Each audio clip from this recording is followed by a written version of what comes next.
Namaskar, Vanakkam, Namaskaram, Sat Sri Akal, Namaskar. Namasté le cinéma. Nous sommes le vendredi 10 avril 2026 et voici les actualités des cinémas indiens en bref, proposées par Elodie et Asma du magazine Bolly & Co. Salut Elodie, comment tu vas ? Bonjour Asma, écoute, le Festival des cinémas indiens de Toulouse approche à grands pas, alors je suis un peu entre excitation et panique organisée. Ça va être génial, j'en suis certaine. J'ai si hâte d'y être et bien entendu, vous pourrez nous suivre sur les réseaux sociaux de Bolly & Co ainsi que sur notre site pour découvrir à travers nos yeux cette nouvelle édition. Ta présence est le temple de ma quiétude. Quel drama queen! De mon côté, je suis en préparation de la 4e séance de notre ciné-club d'Esikino avec Made in Bangladesh, qui est prévue pour le 23 avril au Brady. Donc pareil, pas exactement dans une période de repos. C'est ça, Avril nous respecte absolument pas. Mais bon, allons-y pour ce nouvel épisode de notre podcast. On commence avec une séquence qui a visiblement voulu être drôle, mais qui a surtout donné une énorme impression de malaise. Lors de la cérémonie de récompense des Screen Awards 2026, une blague prononcée par le journaliste Saurabh Dwivedi a été jugée de très mauvais goût, au point de déclencher une vague de réactions en ligne. C'est pire que l'animation cringe d'Aliabat.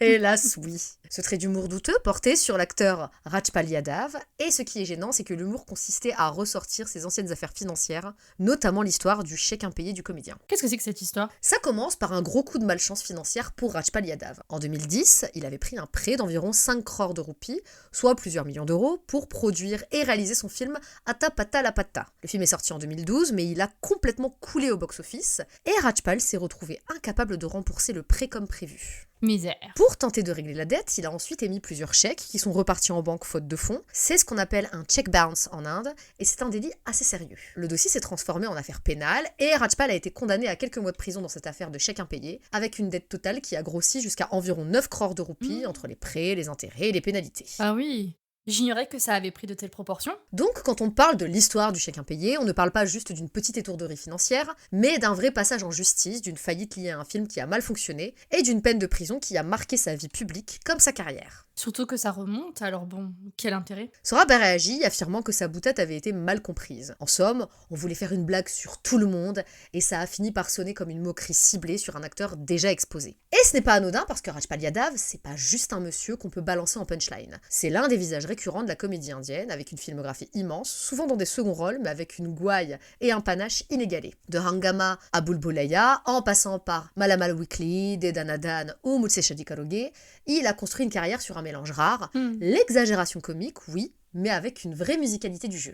Et c'est probablement ce qui rend la blague d'autant plus déplacée. On ne parle pas d'une figure anonyme sur laquelle on peut tout projeter. Rajpal Yadav, c'est un acteur populaire, très identifié et surtout quelqu'un qui a souvent joué des personnages ridicules, fragiles, cabossés. Se moquer de lui sur scène en ressortant des affaires personnelles, ça revient à transformer une vulnérabilité réelle en gag de plateau. Des messages de soutien très codés ont pullulé depuis, notamment celui de Salman Khan, qui a écrit une note publique à son intention. Là encore, on voit comment la machine bollywoodienne sait à la fois fabriquer de la solidarité et détourner le débat. Au lieu de se demander pourquoi cette blague a été jugée acceptable, on passe très vite à la scène du gros collègue qui rassure le petit. Et une balle perdue pour Salou. Ce qui nous intéresse également aujourd'hui, c'est le rapport de Rajpal Yadav à la politique. Rajpal avait commencé son engagement politique en 2009 en se présentant comme candidat sur une liste du BSP, le parti de Mayavati. Il avait ainsi intégré un parti d'élite et non congressiste, ce qui montrait une vraie volonté de s'inscrire dans un autre espace que le simple statut de comic relief de Bollywood. Il a toutefois expliqué dans plusieurs interviews qu'il s'était éloigné de la vie politique car il considérait que les objectifs qu'il avait attirés à l'origine avaient été, selon lui, déjà pris en charge par les politiques de Narendra Modi sur l'environnement, l'eau, la terre et le climat. Oui, et c'est là que c'est intéressant parce que son discours se rapproche d'un alignement assez net avec la rhétorique du BJP. Développement, protection de la nature, unité nationale, One Earth, One Family,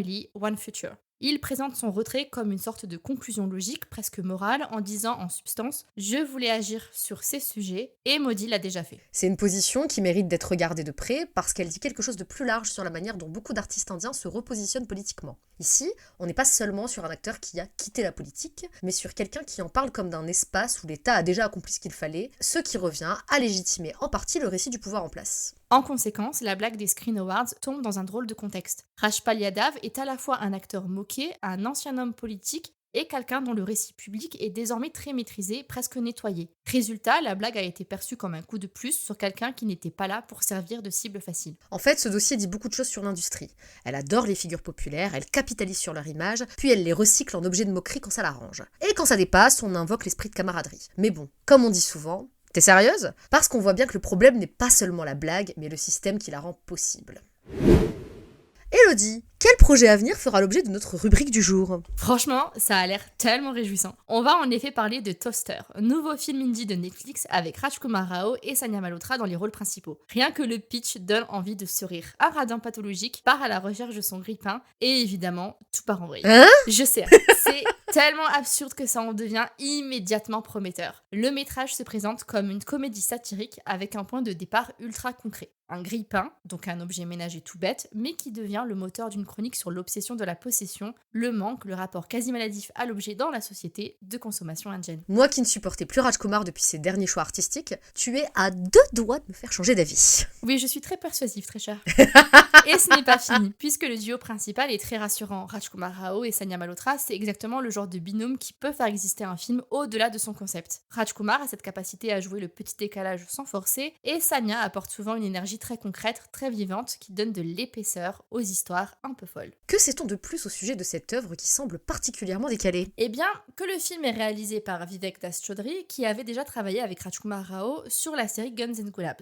Il y a avec ce nouveau projet une manière de prendre des situations grotesques au sérieux tout en les laissant déraper vers la satire. Et franchement, quand on voit la bande-annonce, on sent qu'ils ont compris quelque chose. Pour parler du consumérisme, il faut parfois partir d'un objet ridicule, mais qui parle à tous. Ce qui me plaît aussi, c'est que Toaster semble vouloir raconter quelque chose de très indien sans être pesant. Ça parle d'un homme obsédé par un objet, mais ça peut dire énormément de choses sur la frustration sociale, la honte, la compétition matérielle, la façon dont les familles se crispent autour des petites possessions. Et tout ça avec un ton qui a l'air à la fois loufoque et assez acide. Et puis, il faut dire que le cinéma indien réussit souvent très bien les comédies sociales quand elles reposent sur un détail concret, presque ubuesque. Là, l'idée du grille-pain devient quasiment un prétexte à une folie douce, avec une sortie prévue directement sur Netflix le 15 avril. Donc on note la date parce que ça peut clairement être un petit film surprise du mois. Information enregistrée. Et oui, c'est déjà fini, ou pas. Avant de partir, nous allons chacune vous partager nos recommandations du moment. Films, séries, musique ou encore livres. Considérez-nous comme vos 2 bonnes copines hyper enthousiastes qui ont toujours des trucs à proposer. Et je sais, vous allez probablement en avoir marre que je commence toujours la reco de la semaine par dire que ce n'est pas vraiment une reco. Pour ma défense, on est à 2 semaines du Festival des cinémas indiens de Toulouse et mon temps libre et je n'ai plus de temps libre en fait. Mais je pense quand même à vous, et oui, moi aussi, je ne comprends pas pourquoi Mardani 3 n'est pas disponible en France avec des sous-titres français, jusqu'à ce que je me dise que c'est sans doute une faille de la chronologie des médias. Vous savez, cette règle qui vise justement à protéger les cinémas. Donc si le film a bénéficié d'une sortie, il ne peut pas apparaître sur les plateformes ou à la télévision avant un certain temps. Eh bien, je crois que la faille, c'est que la VF n'a jamais été projetée, alors que la version sous-titrée, oui. Mais est-ce que j'ai envie de regarder Mardani en VF? Non. No offense à nos super comédiens de doublage français, mais moi non plus. Je veux entendre la voix rocailleuse de Rani Mukherjee. Voilà. En fait, aujourd'hui, je voulais surtout vous parler de Tout Yamé, qui sort enfin sur Netflix, mais pas en France. Dommage, parce que cette dernière réalisation de Bejoy Nambiar a quand même eu des retours plutôt positifs. Une première partie peut-être un peu longue et pas originale, mais une seconde vraiment au top. Et si c'est noté comme un remake, beaucoup s'accordent à dire qu'on est loin d'un simple copier-coller. Kadarsh Gourav et Shanaya Kapoor sont vraiment bien, et que pour un film de survie, genre assez rare en Inde, c'est un essai vraiment intéressant. Surtout, je pense qu'ils feront bien mieux que le seul film qui me vient en tête dans le genre, Kal, sorti en 2005, qui mixait horreur, survie et message écologique. Oui, j'ai Kal en DVD chez moi, c'est de la faute à Shah Rukh Khan. T'es allé chercher le moins, hein. Mais c'est vrai que Tout Yamé me faisait aussi très envie, et on en avait déjà parlé dans l'un de nos épisodes. Peut-être qu'il faudra faire la petite manip de langue sur Netflix pour réussir à le voir, qui sait? Aucune idée, mais je tente ça ce week-end à 2h42 du matin quand j'aurai enfin une minute devant. Bon courage. Ma recommandation à moi, c'est Ludo, le film indien d'Anurag Kashyap disponible sur Netflix. C'est un film mosaïque et franchement, c'est un de mes films préférés. Il est sorti en 2020 et que dire si ce n'est que c'est un banger. C'est vrai que les gens ne le calculent plus trop aujourd'hui, mais j'ai un bon souvenir de ce métrage avec un casting monstrueux. Si mes souvenirs sont bons, il y a notamment Abhishek Bachchan, Pankaj Tripathi, Fatima Sanachek ou encore mon chouchou Aditya Roy Kapoor. Exact. Ce que j'adore dedans, c'est la façon dont Anurag Basu fait circuler les histoires les unes dans les autres sans jamais perdre le rythme. Le film est hyper dynamique, dans son montage comme dans sa mise en scène, avec des personnages hauts en couleur, tous un peu abîmés, tous un peu fous, mais jamais ridicules pour rien. Et surtout, ces récits sont aussi divertissants que porteurs d'espoir. Il y a de la noirceur, oui, mais il y a aussi une vraie foi dans le fait que les gens peuvent se croiser, se rater, se réparer, se relancer. C'est un film qui avance comme un manège. Ça tourne vite, ça change sans cesse d'humeur, mais tout est tenu avec une vraie élégance.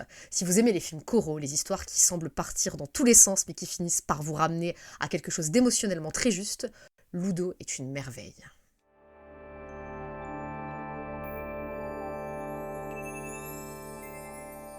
Merci d'avoir écouté Namasté le cinéma. On espère que cet épisode vous a plu. Si vous aimez notre podcast, c'est le moment de vous abonner, de partager, de commenter, de liker ou encore de donner une petite note sur votre plateforme d'écoute favorite. Vous pouvez par ailleurs retrouver la version retranscrite de cet épisode sur www.bolienco.fr. Et si vous n'êtes toujours pas lassé d'entendre nos voix, nos fous rires et nos coups de gueule, alors rendez-vous vendredi prochain dans Namasté le cinéma.